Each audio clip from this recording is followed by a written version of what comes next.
Colonel Richard Hale's presence was impossible to miss. His boots struck the polished concrete floor of the hangar with the rhythm of a war drum, each step louder than it needed to be, each stride calculated to remind everyone within earshot who held authority here. The morning air was thick with the smell of jet fuel and engine grease, the familiar perfume of a U.S. Army aviation base. Soldiers in fatigues moved quickly along the flight line, loading equipment, conducting checks, and shouting instructions over the roar of distant turbines. Yet as Hale entered, conversations faltered, movements stiffened, and spines straightened as though invisible strings pulled them upright. The colonel was known for his sharp uniform, always immaculate, boots polished until they mirrored the hangar lights, medals gleaming on his chest like trophies. But he was even more infamous for his sharper tone. He had carved out a reputation as a man who demanded perfection, but his version of perfection came with cruelty. Soldiers under his command joked behind his back that Hale believed humiliation was more effective than leadership, and this morning he was already searching for a target. His eyes swept the hangar like a hawk's, narrowing when he spotted a lone figure bent over the side of a Black Hawk helicopter. James Carter, the mechanic, didn't notice Hale at first. His world was the machine wrench in hand, forearms streaked with grease, head tucked beneath the rotor assembly as he tightened bolts with the slow, methodical patience of a man who trusted precision over speed. Carter wasn't like the younger mechanics, who rushed through tasks under pressure. He believed that a single overlooked detail could cost lives. Every turn of his wrench carried the weight of responsibility. Hall smirked. There was something about Carter that irritated him, though the mechanic rarely spoke a word. Maybe it was his silence. Maybe it was the way he never seemed rattled, never reacted to Hale's barbs with the nervous laughter others gave. Hale despised people he couldn't provoke. Authority, he believed, should inspire both fear and obedience, and Carter gave him neither. Carter? Hale's voice boomed, echoing across the cavernous hangar. A few heads turned, soldiers pausing, their work as if drawn to the inevitable spectacle. Carter straightened slowly, wiped his hands on a rag, and turned toward the colonel with calm eyes that betrayed neither annoyance nor deference. "Yes, sir?" The response was respectful, but it wasn't groveling. Hale's smirk widened.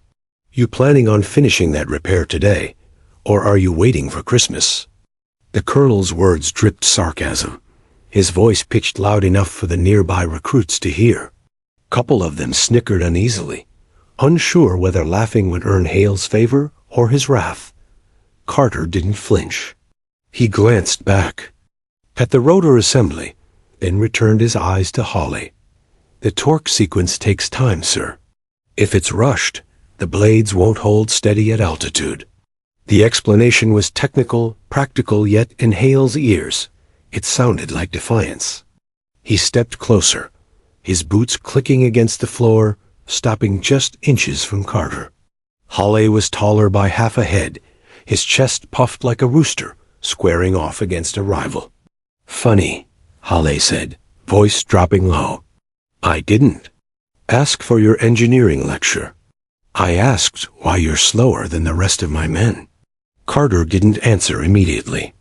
He simply folded the rag neatly, tucked it into his back pocket, and met Hale's gaze with an unsettling steadiness. It wasn't disrespect. It wasn't challenge. It was something worse, indifference. As if the colonel's bluster carried no more weight than the whir of a socket wrench. Hale's jaw tightened. "Look at you, grease all over your hands, boots falling apart. You know what soldiers see when they look at you, Carter? A man stuck turning bolts because he never had the guts to make something of himself." The words hung heavy in the air. Some of the younger mechanics shifted uncomfortably, their smirks fading. Hale's insults weren't unusual, but this one felt different, harsher, personal. Carter, however, remained still. He let the insult wash over him like rain sliding off metal. After a moment, he simply turned back to the helicopter, tightening another bolt with careful precision. The colonel's laughter rang out, sharp and grating. "That's what I thought. Nothing to say. Just keep playing with your tools, Carter. Leave the real flying to men who earned their wings." Hawley turned on his heel and strode away, satisfied with his display of dominance. Recruits scattered to look busy as his shadow passed over them. The sound of his boots faded into the distance, swallowed by the growl of turbines outside. For a while, the hangar returned to its rhythm. Soldiers resumed their tasks, voices rising again in chatter and shouted commands. But Carter remained at the helicopter, wrench turning with the same unhurried consistency as before. His eyes were steady, but behind them, memories flickered like ghosts. He remembered sandstorms thick enough to choke the breath from a man's lungs, the rotor blades of his Black Hawk slicing through walls of dust. He remembered tracer rounds lighting the night sky, the rattle of gunfire echoing off desert rocks. He remembered men bleeding in the back of his helicopter, clutching at wounds as he pushed the aircraft beyond its limits to get them home. James Carter had been more than just a mechanic. He had once been Captain James Carter, decorated pilot, veteran of Operation Desert Storm. His chest had carried Medal's Silver Star, Distinguished Flying Cross awards, earned not through training, exercises or ceremonial flights, but through missions where failure meant death for more than just himself. But an injury had grounded him. A hard landing during an extraction left him with a damaged knee and hearing that never fully recovered from the concussive blast that followed. Doctors gave him the choice: retire in honor or fight through years of rehabilitation with no guarantee of returning to the skies. Carter chose neither. He quietly took a mechanic's post, preferring the hangar to the spotlight. His reasoning was simple. The helicopter still needed him. Maybe not in the cockpit, but in the shadows, ensuring every bolt was tight, every engine flawless, every rotor ready to carry soldiers into danger and back again. Most of the younger men didn't know his story. To them, he was just another grease-stained worker. And Carter was content to keep it that way. Fame had never interested him. The men he had saved mattered more than the medals he had earned. Still, there was a sting in Hale's words, not for himself, but for the arrogance behind them. Hawley believed wings made a man. Carter knew better. Wings meant nothing without the willingness to risk them for others. As Carter tightened the final bolt, he glanced toward the hangar doors where Hawley had disappeared. For a moment, his jaw clenched, then relaxed. He whispered under his breath, so softly that only the helicopter seemed to hear, "Someday, you'll understand."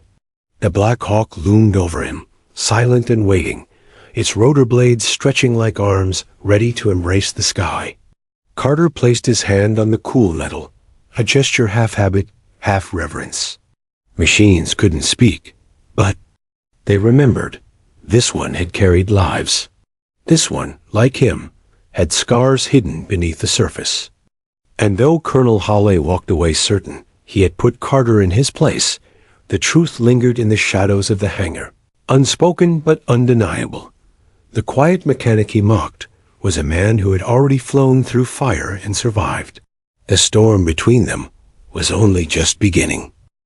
The sun was high over the base, its glare spilling across the tarmac in waves of heat, but inside the hangar, the world felt dimmer, cooler, and somehow heavier. James Carter sat on a crate by the tool bench, rag in hand, quietly wiping grease from his fingers. The noise of engines and shouted commands buzzed in the background, yet his mind had slipped elsewhere. It often happened this way.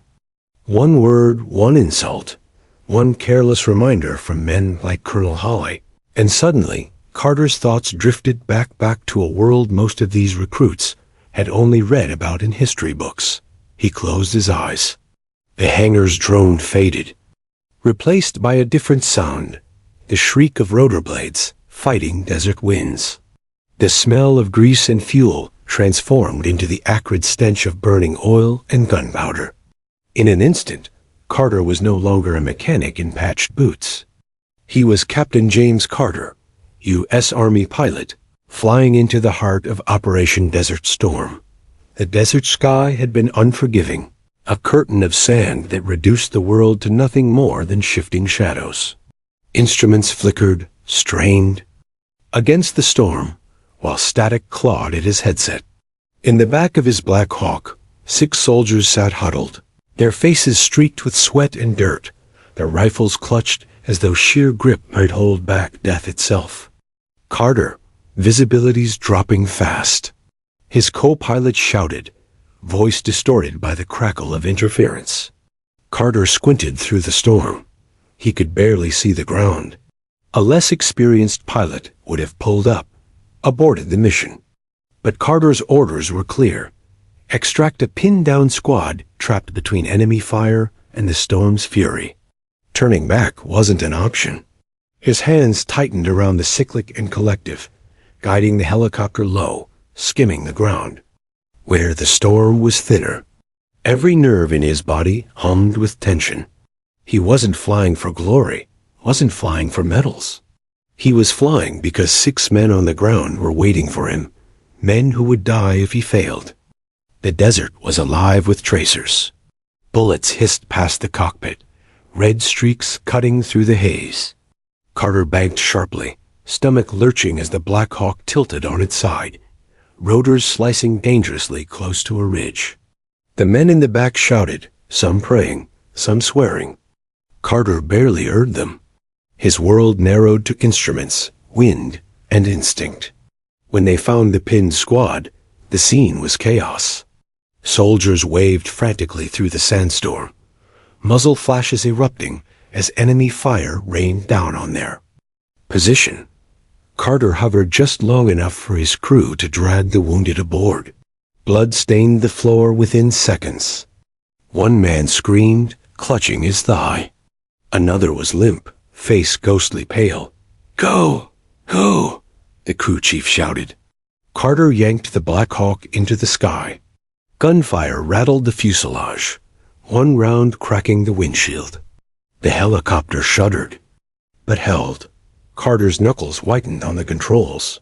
He pushed the aircraft harder than it had ever gone, weaving through tracer fire, diving into valleys, climbing over ridges, never giving the enemy a steady target.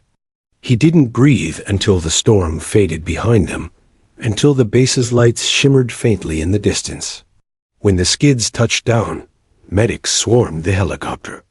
The wounded were pulled out, rushed onto stretchers, their cries echoing.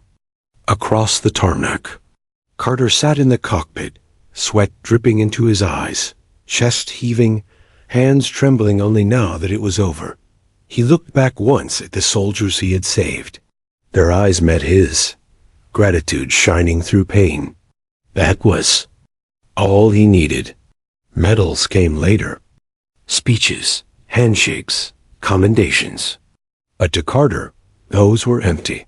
What mattered was the knowledge that 6 men had gone home alive because he refused to turn back. Back in the present, Carter opened his eyes. The hangar lights glared against polished steel, dragging him out of memory. His fingers had gone still, the rag damp in his hand. He set it down and exhaled, forcing his heartbeat to steady. This was the part no one on base knew. To them, he was simply the mechanic. To men like Hawley, he was invisible, someone to bark at, someone to belittle. They had no idea that the quiet man with grease on his hands had once navigated storms, and enemy fire with a dozen lives in his hands. And Carter preferred it that way. His medals sat in a shoebox in his modest on-base quarters, tucked beneath old flight logs and letters from men he'd served with. He hadn't displayed them, hadn't spoken of them. The war was behind him, and with it the accolades. He wasn't chasing glory anymore. His mission was simpler now. Keep the machines alive, because soldiers' lives still depended on them. But even as he told himself that, part of him ached. Flying had been his lifeblood, his purpose. Losing it after his injury felt like losing a part of himself. The knee injury still throbbed some mornings, a dull reminder of the crash that had ended his flight career. The ringing in his ears never fully faded. He had accepted his fate, but it didn't stop the memories from gnawing at him when arrogant. Men like Hale reminded him of what he was not allowed to be anymore. Carter rubbed his knee absently, staring at the helicopter in front of him. Its rotor blades gleamed under the hangar lights, perfectly balanced now after his meticulous adjustments. He had poured himself into this machine the way he once poured himself into flying. Every bolt tightened with care, every wire checked twice. Others saw it as just a job. For Carter, it was still a calling. He didn't need Hale's respect. He didn't even need the recruit's admiration. He only needed the assurance that when those young soldiers climbed aboard, the helicopter would carry them home safely, because he had seen too many times. What happened when it didn't? Still, the colonel's words echoed in his mind. Leave the real flying to men who earned their wings. If only Hale knew. The irony was bitter. Hale paraded around in his polished boots and crisp uniform, bragging about flight hours logged in training exercises. Yet he had never tasted the kind of combat that carved scars into Carter's soul. Hale believed wings were symbols of superiority. Carter knew wings were a burden, one that never left you. Carter stood, stretching the stiffness from his shoulders. Around him, the younger soldiers worked with hurried efficiency, occasionally sneaking glances in his direction. They had seen the colonel tear into him, yet Carter hadn't flinched. Some admired that. Others mistook it for weakness. It didn't matter. They would learn soon enough. The day would come when the colonel's arrogance collided with reality, when the difference between a braggart and a true pilot became undeniable. And when it happened, Carter wouldn't need to raise his voice or boast of his past. His actions, as always, would speak for him. For now, though, he picked up his wrench. Again, steady hands returning to the machine he loved. The Black Hawk waited, patient and silent. It seemed to recognize him, as though the aircraft itself remembered the storms they had once braved together. Carter placed his hand gently against the fuselage, whispering under his breath, "We're still here, still ready." And in that quiet vow, the mechanic reaffirmed what the colonel could never understand. Real strength didn't come from medals or rank. It came from surviving the fire and choosing, even after everything, to keep serving in silence. The afternoon sun had shifted lower in the sky, casting long shadows across the airfield. Training days always carried a unique electricity, the air buzzing with anticipation as young recruits prepared for flight exercises. The hangar was alive, with movement mechanics tightening last-minute bolts, pilots reviewing checklists, and soldiers craning their necks to glimpse the massive Black Hawk helicopter that would soon roar into the sky. Colonel Richard Hale thrived on days like this. To him, training exercises were more than practice. They were theater. An audience of impressionable soldiers was his stage, and every barked order, every smug comment, was a performance meant to reinforce his dominance. He strode toward the waiting Black Hawk, aviator sunglasses perched on his face despite being indoors, a swagger in his step that spoke of self-importance. A crowd of younger recruits trailed after him, their eyes wide, with admiration, or at least the version of admiration born from fear of authority. Hale's reputation was one of arrogance, but he was still a colonel. Few dared question him. "Gather up," he barked, his voice carrying across the hangar. The group snapped into a loose semicircle. Hale relished their attention. "Today, you get to see how a real pilot handles this bird," he announced, gesturing dramatically to the Black Hawk behind him. "You'll watch precision, speed, and skill. When you wear these wings," he tapped the insignia on his chest, "you carry the responsibility of lives. That's why only the best can fly." And gentlemen, he smirked, I am the best. The recruits chuckled obligingly. A few exchanged glances, suppressing smirks of their own. They'd heard Hale's speeches before boasting of his flight hours, his mastery of maneuvers. Some respected him, others endured him. But all of them obeyed. At the edge of the hangar, James Carter continued his work, kneeling beside a toolbox, head lowered as if the colonel's voice were nothing more than background noise. He tightened a panel, inspected a hydraulic line, and avoided eye contact. Yet, despite his deliberate silence, his ears caught every word. Carter knew better than most what it meant to carry lives in the air. He remembered the weight of soldiers. Behind him remembered the desperation in their eyes when gunfire rattled the hull. Hale's speech was empty bravado compared to that reality. Carter didn't resent him for bragging. He pitied him for not knowing the difference. Now, Hale said, clapping his hands once, today's exercise will simulate combat conditions. Evasive maneuvers, sharp turns, altitude shifts. You'll see it all. My co-pilot will demonstrate coordination and response under pressure. Watch closely, because this is how you separate real pilots from the wannabes. The recruits nodded. Eagerly, Hale glanced toward the co-pilot, Lieutenant Morris, a young officer with quick reflexes but little experience under fire. Morris gave a nervous smile, clearly honored to be Hale's chosen partner. Carter closed his toolbox quietly, preparing to move the helicopter out for final checks. He had no intention of watching Hale's theatrics. He'd seen enough displays of arrogance in his lifetime. His job was simple: make sure the machine ran perfectly. The pilots could handle the rest, or so he thought. As the recruits filed toward the tarmac, a sudden commotion broke out near the entrance. Morris staggered into view, pale and sweating profusely, clutching his stomach. His face twisted in pain. "Sir, I can't," he gasped, before dropping to his knees. A medic rushed forward, checking his vitals. Within moments, the announcement was clear: severe food poisoning. Morris was out. Hale's face darkened. "You've got to be kidding me."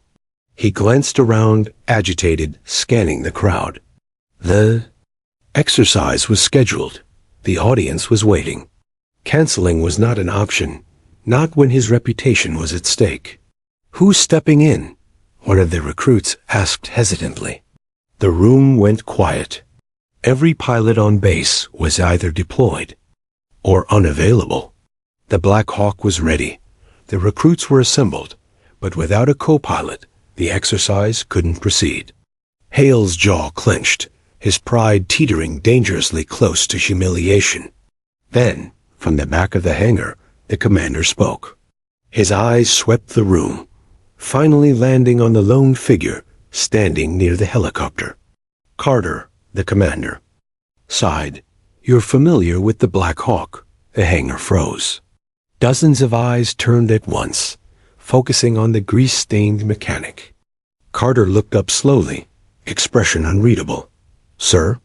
he asked quietly. "Can you handle it?" The commander pressed. His tone carried no mockery, only urgency. For a moment, silence stretched. Hale broke it with sharp laughter. "Him? Are you serious?" Hale scoffed, stepping forward. "He fixes engines, Commander. He's not qualified to sit in that cockpit. I won't risk my exercise with some wrench-turner fumbling controls." Murmurs rippled through the crowd. The recruits exchanged nervous glances. Could a mechanic really fly? The idea seemed absurd. But Carter's eyes never wavered from the commander's. His voice was calm, steady, almost too quiet. "Yes, sir?" he said. "I can handle it." The recruits' murmurs grew louder. Hale's face flushed with disbelief. "This is ridiculous," he barked. "Commander, with all due respect." "With all due respect, Colonel," the commander interrupted firmly. "We don't have another option. The exercise goes forward, and Carter will co-pilot." The finality in his voice silenced further protest. Hale's jaw worked furiously, but he could not openly defy a direct order. His pride was already wounded by the absurdity of sharing a cockpit with a mechanic. But what choice did he have? "Fine," he snapped. "If he crashes us, it's on you." All eyes shifted to Carter. He didn't flinch. He simply wiped his hands on a rag, set it neatly aside, and began walking toward the Black Hawk. Each step was measured, unhurried, as though he had taken this walk countless times before. His boots scuffed against the concrete, echoing softly. In the tense silence, the recruits leaned forward, whispering among themselves. Can he actually fly? No way. Then why does he look so calm? Carter climbed into the cockpit with quiet familiarity, sliding into the co-pilot's seat. His movements weren't hesitant, weren't fumbling. He adjusted the seat, checked the pedals, ran his hands over the controls with the ease of someone reacquainting himself with an old friend. Hale noticed, and for the first time, his confidence faltered. "Don't touch anything until I tell you," he snapped, trying to reassert authority. Carter gave no response. He simply adjusted his headset, his eyes scanning the instrument panel with a focus that made Hale uneasy. The commander signaled the start. The rotors began to spin, blades cutting the air with a rising thunder. Dust swirled across the tarmac. The recruits shielded their eyes, staring in awe as the Black Hawk prepared to lift. Inside, Hale gripped the controls with exaggerated confidence. He wanted this flight to prove, once and for all, that he alone was the master of the skies. That Carter was nothing more than a grease monkey who happened to be in the wrong seat at the wrong time. But as the helicopter rose smoothly into the air, steadier than any of Hale's usual takeoffs, a chill ran through him. The machine didn't respond to arrogance. It responded to touch, to instinct, to experience. And Carter's steady hands, resting lightly on the controls, told a story Hale didn't yet understand. The recruits below watched in anticipation, unaware that the exercise they were about to witness would be remembered not for Hale's theatrics, but for the moment the truth about James Carter began to reveal itself. The sky, like Carter, had no patience for arrogance, and it was about to show them why. The roar of the rotors filled the hangar as the Black Hawk lifted slowly into the afternoon sky. Dust swirled violently across the tarmac, catching in the sunlight and painting the world in shifting amber clouds. Soldiers and recruits below pressed forward, squinting against the haze, excitement and anxiety crackling in the air. Hale's chest swelled with pride. This was his moment. He imagined the respect, the awe in the recruits' eyes, the proof that he alone was the master of the skies. Carter, sitting quietly in the co-pilot's seat, adjusted the headset and ran, a careful eye over the instruments. His fingers rested lightly on the controls, poised but unassuming, like a pianist about to play a familiar piece. Every gauge, every switch, every warning light spoke to him in a language no one else understood. The hum of the rotors beneath his hands was a voice, steady and honest. Hale glanced sideways, irritated by Carter's silence. "Don't touch anything unless I tell you," he snapped, his voice strained with the need to dominate. The younger recruits shifted nervously, watching the tension rise between the two men. Hale's pride was a tangible force, suffocating in the small cockpit. Carter didn't answer. He didn't need to. His focus was already on the flight, already feeling the subtle balance of lift and thrust, already aware of the smallest fluctuations in air pressure that Hale had been trained to ignore. The initial climb was deceptively smooth. Hale leaned back in his seat, straightening his jacket, puffing his chest. "See that? This is how a professional handles a helicopter. Watch and learn, rookies." He made a dramatic sweep of his hand toward the horizon, as if he alone controlled the wind. Carter's hands followed the subtle shifts in the Black Hawk's controls. compensating for turbulence that Hale didn't yet feel. A slight tilt here, a counterpressure there. The helicopter responded instantly, slicing through the air like a knife through fog. Hale's smugness began to waver without him even noticing. Moments later, a gust of crosswind caught the tail rotor. The Black Hawk shuddered violently, rattling the cockpit, sending a spray of instruments and controls threatening to shift. Hal reacted immediately, yanking the cyclic with overcompensation, twisting the helicopter erratically. The recruits, below, stiffened, their eyes widening in alarm. Steady. Carter's voice, calm and authoritative, cut through the chaos. His hand moved instinctively over the controls, gently guiding the aircraft back to balance. The difference was staggering. Where Hale flailed, Carter moved with precision. Every adjustment was deliberate, smooth, and almost invisible. The Black Hawk stabilized as if it were an extension of Carter's own body. Hale's hands faltered on the controls. His confidence, so carefully cultivated, was cracking. He glanced at Carter, his lips parting in shock. "What? How?" he muttered, nearly under his breath. Carter's eyes met his, serene and steady. No words, no boast. Just action. The recruits gasped as the helicopter leveled, slicing through the turbulent air with grace that defied the expectations of everyone watching. Even Hollow, trained to recognize skill, felt a cold stab of unease. He had never flown under fire. He had never carried lives into a storm of bullets and sand. Carter had. And right now, the difference was undeniable. A sudden alert flashed on. The instrument panel simulated enemy fire approaching. Alarm shrieked in the cockpit. Hale's face paled as he fumbled to locate the controls. He tried evasive maneuvers, jerking the cyclic too sharply, overcorrecting, tilting the helicopter dangerously close to a steep bank. Panic gripped him. The recruits below leaned forward, riveted, unsure whether to be horrified or amazed. "Bank left, altitude 45. Carter instructed, his voice calm, authoritative. His hands moved to correct Hale's mistakes, stabilizing the aircraft midder. The Black Hawk responded instantly. Hale's eyes darted nervously, realizing that he was no longer in command. For the first time in his career, someone else's skill overshadowed his pride. The crosswinds intensified. Hale's panic grew, his movements erratic. Carter anticipated the gusts, banking, climbing, and diving in perfect harmony with the helicopter's momentum. It was a dance he had performed countless times during combat, under fire, in storms thick with dust and smoke. Each motion precise, each decision instantaneous.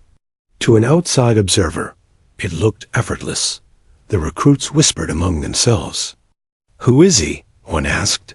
"I've never seen anyone fly like that," said another. Hale could hear the murmurs and felt a surge of indignation. How could a mechanic someone he had belittled exude the control and authority of a seasoned pilot?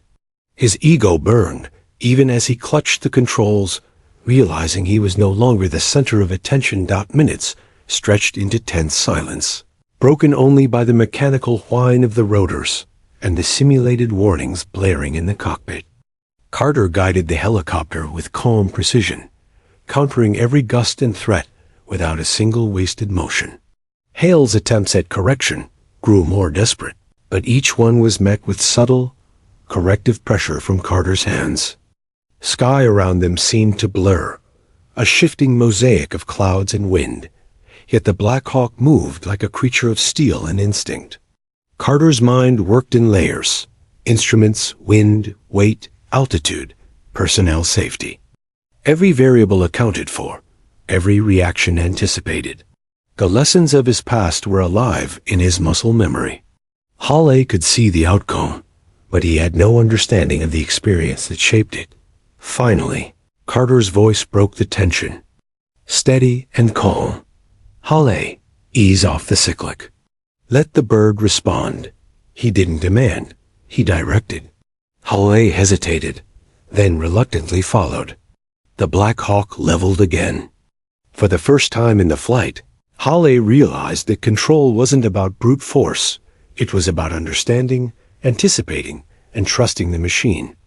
Impossible, Hale muttered, swallowing his pride. He's just a mechanic. Carter didn't respond. He continued to guide the helicopter through the simulation, each maneuver flawless, each correction invisible but vital.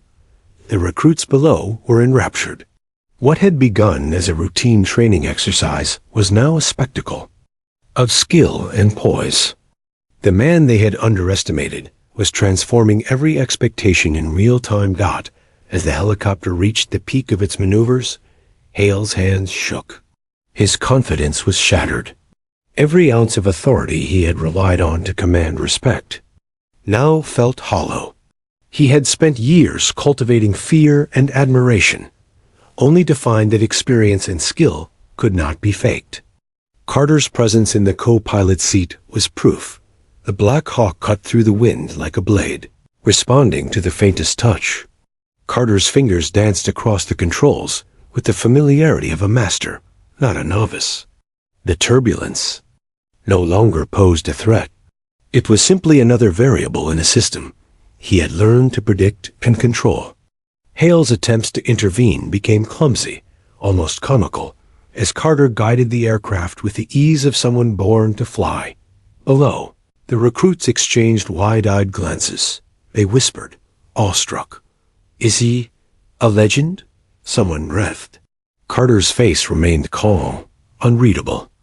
No one could have guessed the depth of his past from the quiet focus in his eyes, or the way his hands moved like extensions of the helicopter itself. Hale's lips parted, but no words came. For the first time, he experienced what it was like to be completely outmatched, and the humiliation burned hotter than the sun over the tarmac. Carter adjusted the collective one last time, stabilizing the helicopter as the wind began to settle. The Black Hawk now moved with smooth, precise authority, an aircraft at rest and at ease in the hands of a true pilot.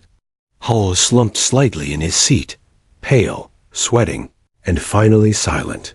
The recruits below erupted in cheers, clapping and shouting. Oblivious to the tension between the two men in the cockpit, Carter allowed himself a brief glance toward the crowd. His eyes swept over the faces, noting the awe and disbelief. But he didn't smile. Not yet. Pride had never motivated him. What mattered was control, competence, and safety. The things Hale would never understand until he faced real fire. The Black Hawk leveled, cutting through the final patches of turbulence. Carter's hands rested lightly on the controls, guiding the machine back toward base. Every movement spoke of experience, of calm under pressure, of a man who had survived storms both literal and metaphorical. Hale entered the cockpit thinking he would impress, dominate, and command respect. Instead, he had witnessed quiet mastery, subtle authority, and the undeniable proof that appearances could be deceiving. And for the first time, Colonel Hollow understood that the quiet mechanic he had dismissed was something far more than he could imagine. The Black Hawk tore through the sky with a mechanical growl that echoed like a living beast, its rotors slicing air into thunderous waves. The sun dipped low, casting the aircraft in a harsh golden glare, reflecting off every polished panel. Below, the base buzzed with the distant hum of other training exercises, but inside the cockpit, time had contracted into a single, tense continuum. Every second demanded attention, and every motion carried consequences heavier than any of the recruits watching could comprehend. Hale's breathing was uneven. His knuckles whitened around the cyclic as he wrestled the helicopter through erratic air currents. He had imagined this flight as his stage, a chance to prove, once and for all, that he was the ultimate authority in the sky. But the reality was confronting him like a slap of cold water. He was not in control. Carter was. The first simulated alarm blared sharply in the cockpit. Enemy fire, A bright red light on the HUD indicated a threat approaching from their port side. Hale's eyes widened. "Pull up! Pull up!" he shouted, jerking the cyclic sharply to the left. The helicopter shuddered violently, wings tilting at an extreme angle. The sudden movement tossed him against his seat harness. "Ease off," Carter said, his tone calm, commanding, but not insulting. He reached over subtly, adjusting the controls to stabilize the craft. The violent tilt leveled out almost magically, the Black Hawk regaining balance as if the turbulence had never existed. Hale's jaw slackened. How are you doing that?" he whispered, disbelief creeping into his voice. Carter didn't answer. His eyes were locked on the horizon and the instruments, scanning for threats, calculating responses, and anticipating the unpredictable behavior of the aircraft under simulated fire. Years of experience had taught him to process variables instinctively. Wind shifts, rotor torque, altitude, and weight distribution. For Carter, every move was premeditated and precise.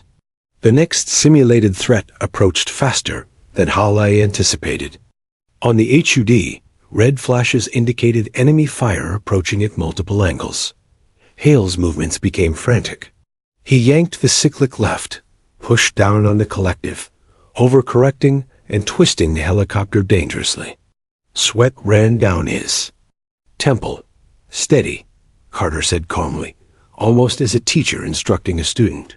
He moved his hands over Hale's in a subtle intervention, guiding the helicopter without overtaking it.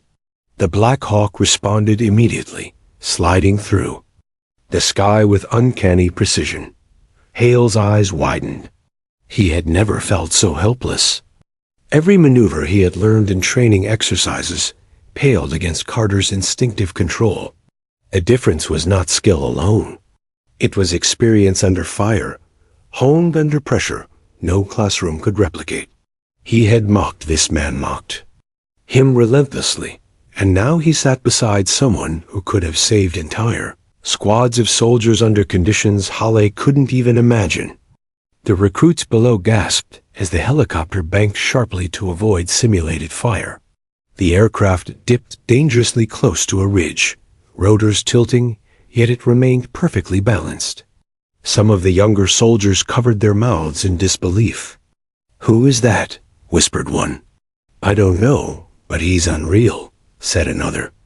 Carter anticipated the next move before Hale even noticed the approaching threat. He guided the helicopter into a swift dive, skimming the ground, and banking sharply over a canyon ridge. Every adjustment was controlled, subtle, and impossibly precise. The helicopter seemed to respond to his intentions before he even executed them. It was poetry in motion, but lethal poetry, born of combat experience. Hale tried to follow, jerking the controls in panic.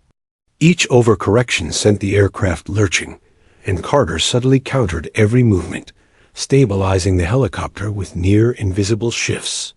His mastery was terrifyingly calm. Hale's ego crumbled, replaced by a gnawing panic he had never experienced. "Carter, what? How?" Hale stammered, his voice trembling. The cockpit was silent, except for the whine of the rotors and Carter's steady breathing. Carter's eyes flicked toward Hal, and for a brief moment he let a small, knowing look pass. No words were needed. The lesson had begun. The next alarm signaled another simulated enemy threat. This one approached from above and behind, forcing an aggressive, evasive maneuver. Hale froze, indecision paralyzing him. His training had never demanded simultaneous reactions like this. Carter acted immediately. He tilted the cyclic, eased the collective, banked the aircraft with a smoothness Hale could not replicate. The Black Hawk sliced through the air, dodging the simulated fire as though it had wings of its own, guided by an invisible hand. Hale's chest heaved. He realized the recruits were watching his humiliation unfold. He had spent years cultivating fear and respect, and now it was being undermined by a mechanic someone he had derided just hours earlier. Carter didn't gloat. He simply moved, observed, and executed. Every correction was efficient. Every turn was calculated. The Black Hawk responded perfectly, carrying the aircraft and everyone in it through threats Hale could only stumble against. The simulation escalated further. Multiple targets appeared, converging from different angles. The Black Hawk wove through them with unparalleled precision. Hale flailed, attempting to anticipate, to correct, to regain control. But every movement he made was met with Carter's silent guidance, subtle enough that he could not openly resist, without risking disaster. Below, the recruits gasped and cheered. The spectacle was unlike anything they had ever witnessed in a routine exercise. They had expected a display of Hale's bravado, maybe a few sharp maneuvers, perhaps a minor challenge. Instead, they were witnessing skill forged under real combat, precise and deadly, flowing from the hands of a man who had once flown through firestorms and returned. "Look at him," one recruit whispered. "He's insane." "Yeah," another replied, eyes wide. "And how?" "He's losing it." Indeed, Hale's face had turned pale, jaw tight, sweat dripping down the sides of his temple. He had realized, belatedly, that Carter was operating on an entirely different plane. All the colonel's confidence, all his arrogance, could not match the quiet precision of someone who had survived real war. Carter guided the helicopter into a steep dive, weaving low through simulated canyons. Every movement was meticulous, every adjustment seamless. The Black Hawk dodged the threats, climbed, banked, and twisted through the simulated firestorm as if it were an extension of his own body. Hale's attempts to intervene were clumsy and erratic. For the first time in his career, he understood. The truth, experience mattered more than rank, more than bluster, more than polished boots and medals worn for show. Minutes stretched as the simulation reached its climax. Carter executed a series of maneuvers that would have been impossible for an inexperienced pilot. Each twist, each correction, demonstrated not only mastery of the machine, but also the mental clarity born of combat experience. Hale's panic reached its peak. He gripped the controls, knuckles white, every instinct screaming that he was no longer in command. And yet, Carter remained calm. Finally, the last simulated threat passed. The Black Hawk stabilized, gliding smoothly over the base. The recruits erupted into cheers and applause, shouting in awe at what they had just witnessed. Hale slumped. In his seat, exhausted, humiliated, and utterly shaken. Carter simply removed his headset, hands steady, eyes serene. The contrast could not have been starker. Hale, the man who had thought himself the ultimate authority, had been rendered powerless. Carter, the mechanic, the man he had mocked, had demonstrated skill and composure that surpassed anything Hale could hope to claim.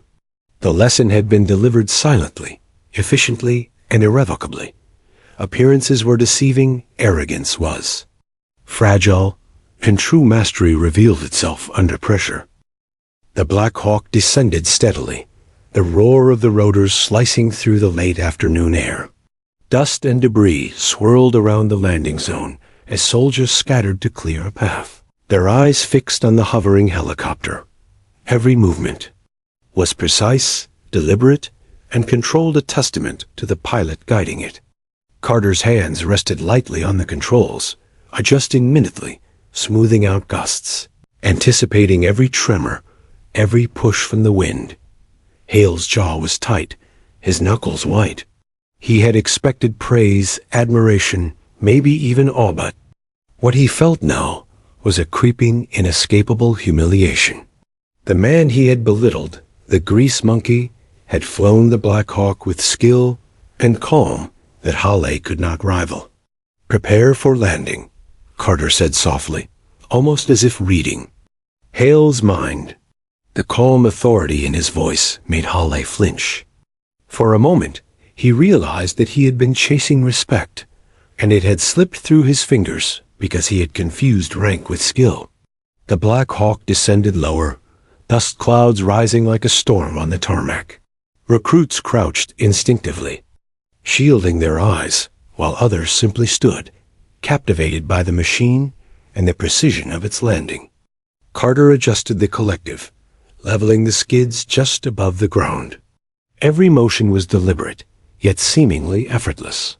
Hale's hands trembled as he tried to match Carter's timing, but every adjustment he made was clumsy, uncoordinated. The helicopter swayed under his fumbling, corrected by Carter's subtle interventions. Each shift reminded Hale that he was not in command. Finally, with a gentle thump, the skids touched the ground. Dust swirled around them, settling slowly as the helicopter powered down. Carter released the controls smoothly, removing his headset and setting it on the dashboard. He exhaled quietly, as though the flight had been routine, almost mundane. Hale sat frozen, pale and shaken. Sweat ran down his temples, soaking his uniform.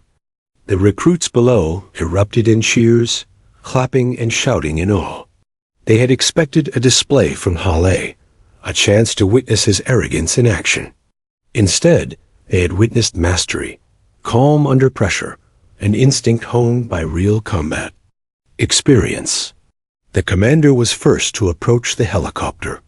His eyes swept the cockpit, taking in Carter's calm demeanor, the dust-streaked exterior, and the lingering aura of competence that seemed to radiate from him. He reached into the cockpit, extending a hand. "Carter," he said, voice firm. "Step outside. I need to speak with you." Carter followed silently, his boots crunching against the tarmac. The recruits crowded behind him, whispering in disbelief. Hay lingered awkwardly, unsure whether to confront him, praise him, or retreat into shame. None of his usual tactics applied here. The commander pulled a thin folder from his jacket pocket, flipping it open. He read silently for a few seconds, his eyes widening with each line. Carter watched, expression calm, allowing the revelation to unfold. "Captain James Carter," the commander finally said aloud, voice carrying across the landing zone. "Silver Star, Distinguished Flying Cross, multiple commendations for valor under fire. You're a decorated combat pilot." The words rippled through the base like lightning. Soldiers exchanged stunned glances. Recruits gasped. Hale's eyes widened as the truth settled in. The man he had mocked, humiliated, and dismissed as a mechanic was a decorated war hero. The irony struck him like a punch to the gut. Hale's face paled. His carefully constructed arrogance had shattered in an instant. For years, he had assumed that rank, polished boots, and bravado defined skill. He had underestimated Carter, belittled him, and now the entire base knew the truth. Carter remained calm, almost indifferent. He didn't smile, didn't boast, didn't flaunt his medals. The experience had taught him that glory was irrelevant compared to survival and duty. The soldiers he had saved mattered far more than the accolades pinned to a uniform. The commander turned to Hale, his gaze sharp. "Colonel," he said quietly but firmly, "you owe him an apology." Hale swallowed hard. His pride fought for dominance, but the weight of reality crushed it. He looked at Carter, standing tall and composed, despite the grease-stained uniform and sweat-drenched mane of hair. The man didn't need approval. He didn't need recognition. He simply was. Hale's lips parted, then closed. Finally, he muttered, almost under his breath, "I apologize, Captain Carter. I misjudged you." Carter studied him for a long moment. He could have relished the moment, reminded Hale of every insult, every careless word. But he didn't. Instead, he nodded slightly. That was enough. Respect didn't require verbal affirmation. It required acknowledgement, and Hale's quiet admission sufficed. Around them, the recruits and soldiers continued to murmur, some rushing forward to shake Carter's hand, others simply staring. In awe, stories began forming immediately, whispered and repeated. The arrogant colonel, the mechanic who could fly like a war hero. A legend was already growing. Hale stepped aside, defeated, as Carter moved to assist in shutting down the Black Hawk systems. His movements were efficient, practiced, and commanding despite the casual appearance of a mechanic returning from routine work. Every motion radiated competence. The base had witnessed something extraordinary. Hale had been humiliated publicly, and the recruits now had a living lesson in true mastery. One of the younger soldiers, barely able to contain his excitement, asked, "Sir, Captain Carter, can you teach us to fly like that?" Carter allowed a faint smile. "Flying isn't about looking impressive," he said calmly. "It's about preparation, focus, and keeping everyone safe. If you focus on those things, skill follows." Hale watched silently, humbled, realizing that his arrogance had been the greatest obstacle. Not his skills, not his rank. Carter had flown through storms and fire, mastered impossible maneuvers, and remained composed under pressure. Yet he never sought the spotlight. True strength, Hale now understood, was quiet, deliberate, and selfless. The commander gathered the remaining pilots and recruits. "Everyone take note," he said, voice carrying. "This is what true skill looks like. Rank doesn't matter. Bravado doesn't matter. Experience, composure, and dedication matter. Captain Carter has just demonstrated the difference between arrogance and mastery." Carter, ever humble, didn't seek further attention. He returned to his tools, checking the Black Hawk for any minor adjustments needed after the flight. Hale lingered awkwardly, unsure whether to step in or retreat. Finally, he straightened his jacket, a faint tremor in his hands, and muttered, "Well, you handled it better than I could have." Carter glanced up briefly, expression neutral. "It wasn't about who could handle it better, Colonel. It was about the machine and the people relying on it. That's all that matters." The recruits and soldiers whispered among themselves. The lesson was clear. Underestimate no one.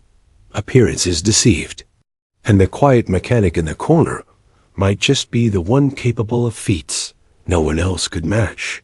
By the evening, the story of the flight had spread across the base. Rumors of Carter's decorated past and his astonishing performance in the Black Hawk circulated quickly. Hale's embarrassment lingered like a shadow, a stark contrast to the admiration and respect building for Carter. It was a lesson in humility, leadership, and the true meaning of skill, a lesson Hale would never forget. And for Carter, it was just another day at the base.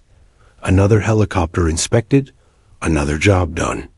No applause, no medals, just the quiet satisfaction of knowing he had once again ensured the safety of soldiers under his watch, just as he had done countless times before, in storms far deadlier than training simulations. The next morning, the base hummed with quiet anticipation. The story of yesterday's Black Hawk flight had traveled fast, whisper to whisper, corner to corner, until every soldier knew that the mechanic everyone dismissed had just flown a training exercise with the precision of a combat veteran. Even the newest recruits, fresh from boot camp, paused in their routines to catch a glimpse of the man who had humbled Colonel Hall. James Carter moved through the hangar like he always did, quietly, efficiently, hands full of tools, inspecting engines, checking hydraulic systems, and meticulously ensuring that each aircraft was ready for flight. He never sought attention, yet wherever he went, eyes followed. Soldiers paused in mid-task to watch him, admiration evident in their stares. Whispers of, "That's him, the pilot," rippled through the ranks. Hale, meanwhile, attempted to regain some semblance of authority. He stood near the flight line, arms crossed, watching Carter with a mixture of resentment, disbelief, and begrudging respect. The colonel had trained to command, to intimidate, to inspire obedience, but he had learned nothing about humility. Until now. The flight had stripped him of pride and left him raw. Every time he looked at Carter, he was reminded that arrogance meant nothing when weighed against experience and composure. One of the recruits, a young private named Daniels, approached Carter cautiously. "Sir, can you show me how you managed the Black Hawk yesterday? I've never seen anyone handle it like that." Carter glanced down at the tools in his hands, considering the question. "Flying isn't about style or bravado," he said calmly. "It's about preparation, awareness, and ensuring the safety of everyone on board. If you focus on those things, the rest will follow." Daniels nodded, eyes wide with awe. "Yes, sir. I'll remember that." Hawley stepped forward, clearing his throat, a rare attempt to reassert presence. "Captain Carter," he began, voice slightly uncertain. "Your performance yesterday, it was impressive." Carter didn't turn immediately. When he did, his gaze met Hale's squarely. "It wasn't about impressing anyone, Colonel. It was about the exercise and the safety of the crew." Hawley shifted uncomfortably, realizing that he couldn't dominate this man, couldn't belittle him. The realization was bitter. Pride and authority had no power here. Carter's calm efficiency had spoken volumes, and Hollow had no response that could equal it. Across the base, stories of Carter's heroics had begun to spread like wildfire. Recruits discussed his past exploits, Silver Star, Distinguished Flying Cross, countless missions in hostile environments. Carter had flown through sandstorms, dodged enemy fire, and carried soldiers to safety while others faltered under pressure. And now, in a routine training exercise, he had demonstrated that those skills had not faded with time. Even the senior officers who had doubted his capabilities began to take note. One approached the commander and remarked quietly, "I underestimated him, completely underestimated him." The commander nodded, eyes following Carter as he moved from helicopter to helicopter. "That's why experience matters more than rank," he said. "And that's why true skill speaks for itself." Back in the hangar, Carter paused at a helicopter he had recently finished inspecting. He leaned against the fuselage, cleaning his hands on a rag. Soldiers crowded nearby, eager to hear from him, to glean some insight into how a man who appeared ordinary could possess such extraordinary ability. "Sir," one recruit asked timidly, "how did you stay so calm under all that simulated fire?" Carter thought for a moment. "Fear is natural," he said softly, "but control is a choice. You can't eliminate fear, but you can decide how it affects your actions. That's what separates those who survive from those who don't." The words hung in the air, simple yet profound. Soldiers listened, hanging on every sentence, internalizing the lesson not as doctrine, but as lived experience. Carter's voice carried weight because it came from someone who had been there, who had felt the heat of battle and emerged alive, unbroken. Hawley lingered in the background, unable to join the conversation. Pride kept him frozen, but humility, bitter and unwelcome, gnawed at him. He had been exposed, and the realization that rank alone did not define mastery was unavoidable. For the first time, he understood what leadership truly required: skill, judgment, and restraint. Carter embodied all of it without a word of self-congratulation. The ripple effect continued. Recruits began seeking Carter for advice on everything from helicopter maintenance to tactical flight strategy. Senior soldiers, impressed by his composure and skill, asked him to demonstrate maneuvers during exercises. Carter remained focused on the essentials: the machines, the crew, and the mission. Attention, praise, and accolades were distractions he could not afford. In the mess hall later, Whispers of the previous day's flight grew louder. "Did you see how he corrected Hall?" one soldier asked. "I thought the colonel was going to faint." "Yeah," another replied, shaking his head in disbelief. "And he didn't even break a sweat. That man, he's legendary." Carter passed by without a word, though he caught snippets of conversation. He didn't correct misinformation, nor did he revel in the admiration. For him, it was irrelevant. The helicopters, the soldiers, and the mission remained his focus.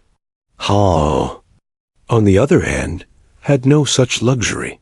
His pride was bruised, his ego fractured.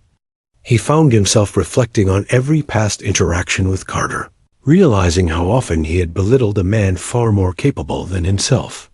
Every insult, every sarcastic remark, every attempt to assert dominance now seemed foolish. The colonel had always believed he knew who was capable of greatness, but Carter had proven that true skill often lurked where no one expected it. Later that day, the commander gathered the pilots and mechanics for a debrief. Carter stood quietly to one side, listening, offering input only when necessary. Hale, still uneasy, sat in silence, absorbing the lessons from yesterday's flight. The commander addressed the group, emphasizing the importance of humility, respect for experience, and the critical value of every member of the team. "Today," the commander said, glancing at Carter, "you've all witnessed what it means to excel under pressure." Captain Carter demonstrated that excellence isn't defined by rank or position, but by competence, composure, and dedication. "Learn from that example." Carter nodded slightly, acknowledging the praise without seeking it. Hale's gaze followed him, and though he didn't speak, there was a quiet understanding forming. Respect had been earned, not demanded. Leadership required more than authority. It required wisdom, skill, and the ability to act decisively when it mattered most. By evening, the legend of Carter had taken root firmly in the minds of everyone. On base, recruits told the story to new arrivals. Soldiers shared it during drills. Even the colonel, forced to reckon with his own limitations, could not deny the truth. The man he had underestimated was extraordinary. As the sun set, Carter returned to the hangar, inspecting a Black Hawk one final time before day's end. Dust clung to his uniform, hands streaked with grease, yet there was a quiet pride in his posture. He didn't need applause. He didn't need recognition. The respect of those who truly understood, the lives he had helped protect, and the machines he cared for were reward enough. Hale, meanwhile, stood at the edge of the hangar, watching Carter work. Pride and arrogance had been replaced by reflection. For the first time, he realized that leadership was not about asserting dominance, but about recognizing and supporting true skill wherever it existed. The base, once rigidly structured around rank and hierarchy, had begun to shift subtly. Stories of Carter's heroism and skill spread, inspiring the next generation of pilots and mechanics alike.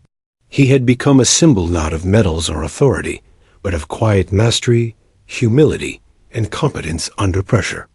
And for Carter, the work continued. The helicopters needed him, the soldiers depended on him, and the sky, unpredictable and unforgiving, would always require someone capable of meeting its challenges with calm resolve. He didn't seek fame. He didn't seek revenge on Hall. He simply carried on, doing what he had always done, ensuring that those under his care would live to fly. Another day. The next morning dawned clear and bright over the base, the sunlight bouncing off the hangars and glinting across the rotors of waiting helicopters. For most soldiers, it was just another day, another set of routines, but for those who had witnessed the extraordinary flight, the day held a subtle charge, a reminder of what true skill and composure could look like. James Carter moved through the hangar as usual, quietly inspecting the Black Hawks, adjusting hydraulic lines, checking fuel gauges, and ensuring that every system functioned flawlessly. The grease-stained uniform, the calm demeanor, the absence of theatrics. These were the marks of a man who had mastered his craft long before anyone else noticed. And now, the entire base knew. Colonel Howell stood nearby, watching silently. Pride, the armor he had carried for decades, had been stripped away by the weight of yesterday's events. He had entered the cockpit expecting validation, control, and respect. Instead, he had been humbled by someone he had belittled, someone he had considered beneath him. Hale's arrogance had been replaced with reflection, and though his ego protested, quietly he could not ignore the lesson. Leadership was about recognizing true skill and supporting it, not asserting dominance for appearance's sake. As Carter moved past, Hale cleared his throat. "Captain Carter," he said, his voice steady but tinged with humility. "I want you to know, yesterday, you didn't just demonstrate skill. You taught a lesson I'll never forget. Thank you for showing me what true mastery looks like." Carter paused, meeting Hale's eyes briefly. There was no gloating, no condescension, just acknowledgement. "Thank you, Colonel.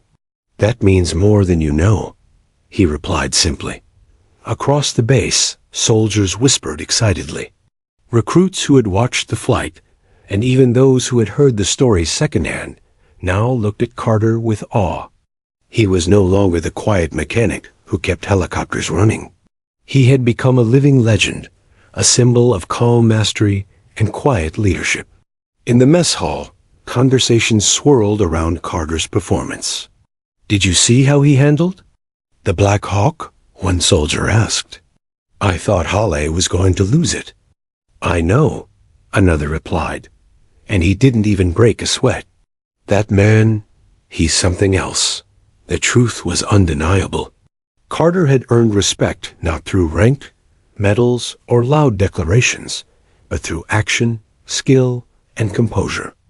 Under pressure, his reputation spread beyond the recruits.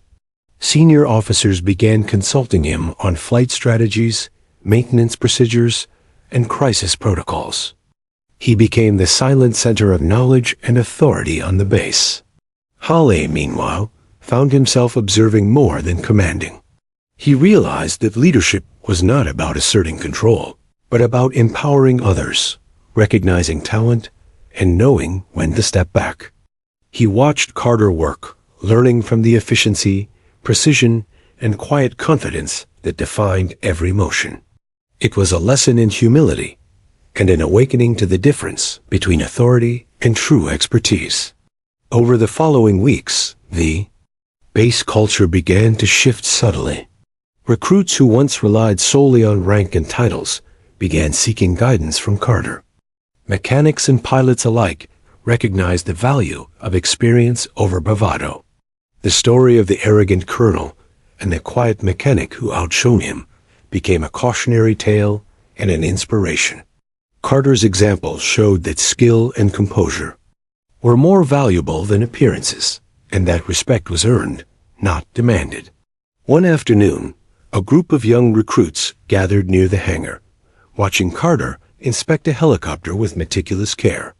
One of them, a private named Jennings, turned to his friends. "That's the man everyone talks about," he whispered. "He's like a legend." "Yeah," another replied, eyes wide. "And he's just calm. Nothing phases him." Imagine flying with someone like that in combat. Carter overheard, but didn't react. He didn't need to. His reputation was solidified not by words, but by action. Every adjustment, every inspection, every perfectly executed maneuver reinforced the mythos surrounding him. Hale approached Carter later, this time with a different tone. "Captain, I want to make sure everyone knows. You are now officially recognized as a lead instructor for flight operations. Your expertise is invaluable, and the base needs it." Carter nodded, expression neutral. "Thank you, Colonel. I'll do my best." Hale hesitated, then added quietly, "And I will follow your guidance when needed." I've learned that respect isn't about authority. It's about understanding who can actually handle the job.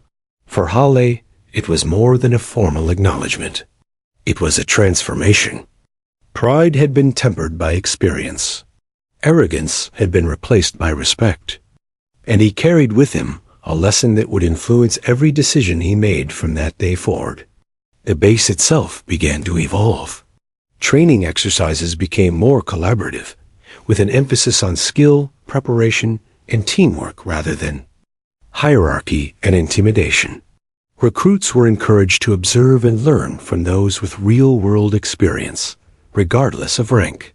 Carter became a central figure in this transformation, quietly mentoring, teaching, and exemplifying the principles that ensured both skill and safety. Even after months passed, the legend of the flight endured. Recruits still retold the story: the arrogant colonel, the mechanic-turned-hero, the Black Hawk slicing through turbulence and simulated enemy fire.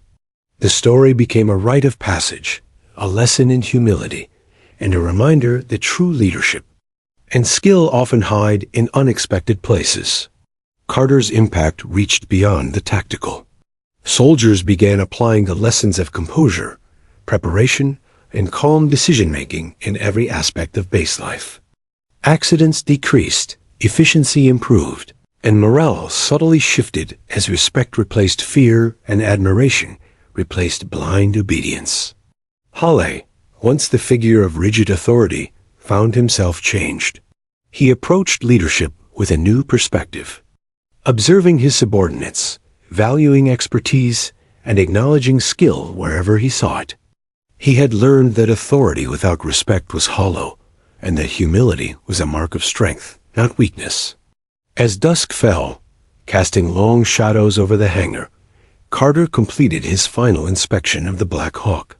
He wiped his hands on a rag, set down his tools, and surveyed the line of helicopters with quiet satisfaction. The machines were ready. The soldiers were ready.